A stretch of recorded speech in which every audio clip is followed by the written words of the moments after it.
الحمد لله رب العالمين والصلاة والسلام على سيد المرسلين وعلى آل الطيبين الطاهرين وعلى أصحابه المرضيين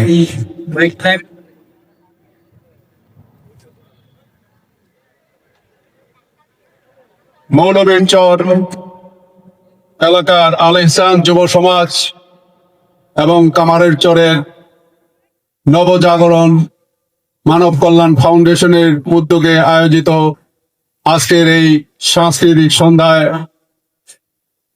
সমবেত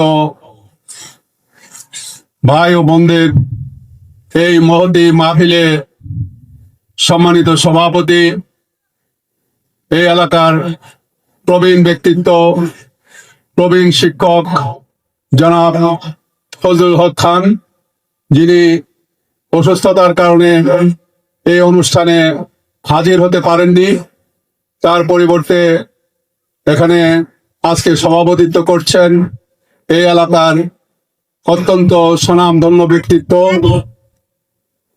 সাবেক ইউপি সদস্য জনাব শামসুল হক সরকার। এখানে উপস্থিত আছেন আমন্ত্রিত অতিথিবৃন্দ, প্রধান অতিথি ইঞ্জিনিয়ার রাশেদুল ইসলাম সহ এলাকার অন্যান্য গণ্যমান্য ব্যক্তিবর্গ। আমাদের এখানে অনেক কষ্ট করে অনেক দূর থেকে এসেছেন খ্যাতিমান শিল্পী জনাব ওবায়দুল্লাহ তারেক, যিনি শুধু বাংলাদেশে নয় সারা দুনিয়ায় অত্যন্ত খ্যাতির সাথে সঙ্গীত পরিবেশন করে থাকেন এবং সাংস্কৃতিক কর্মকাণ্ড পরিচালনা করে থাকেন। অন্যতম শ্রেষ্ঠ সাংস্কৃতিক সংগঠক। এর সাথে অন্যান্য শিল্পীবৃন্দ এসেছেন, যাদের পরিবেশনা ইতিমধ্যে আমরা পেয়েছি। সম্মানিত ভাই ও বোনেরা, আজকের এই ব্যতিক্রম ধর্মী সাংস্কৃতিক সন্ধ্যা আমাদেরকে মনে করিয়ে দিয়েছে যে এই বাংলাদেশে দীর্ঘ 54 বছর যাবৎ সংস্কৃতির নামে যে সমস্ত কার্যক্রম চালানো হতো সেগুলো মূলত ছিল বাংলাদেশের মানুষের চিন্তা এবং চেতনার বিরুদ্ধের অনুষ্ঠান। কিন্তু এটাই সত্য যে আমাদের দেশের রাষ্ট্রীয় প্রচার মাধ্যম সহ সকল ক্ষেত্রে নাটক, সিনেমা থেকে শুরু করে নিয়ে সকল প্রচার প্রপাগান্ডা চালানো হতো এমন ভাবে যে ওইটাই বোধহয় সাংস্কৃতিক কাজ, এবং এর মাধ্যমে যেটা করা হতো সেটা বাংলাদেশের মানুষের চিন্তা চেতনার বাইরের কাজ ছিল।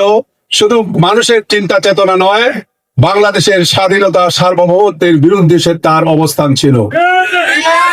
সম্মানিত ভাই ও বন্ধুগণ, সবচেয়ে বড় কথা হচ্ছে যে আমরা দীর্ঘদিন দেখেছি যে সাংস্কৃতিক অনুষ্ঠানগুলোতে, নাটকগুলোতে দাড়ি টুপি দিয়ে যাদেরকে চিহ্নিত করা হতো তাদেরকে বাংলাদেশের মানুষের শত্রু হিসেবে দেখানো হতো, মানুষের সাধারণ মানুষের চিন্তা চেতনার বাইরের মানুষ হিসেবে উপস্থাপন করা হতো।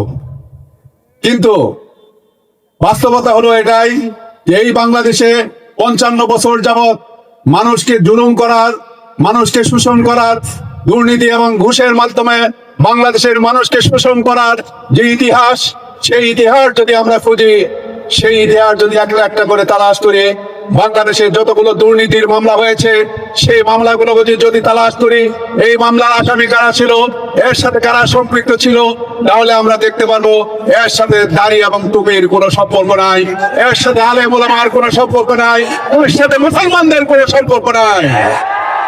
কিন্তু সম্মানিত ভাই ও বন্ধুগণ, দীর্ঘদিন যাবৎ বাংলাদেশে এমনই ভাবেই সেটাই শিখানো হয়েছে যে ওরাই হচ্ছে দেশের শত্রু।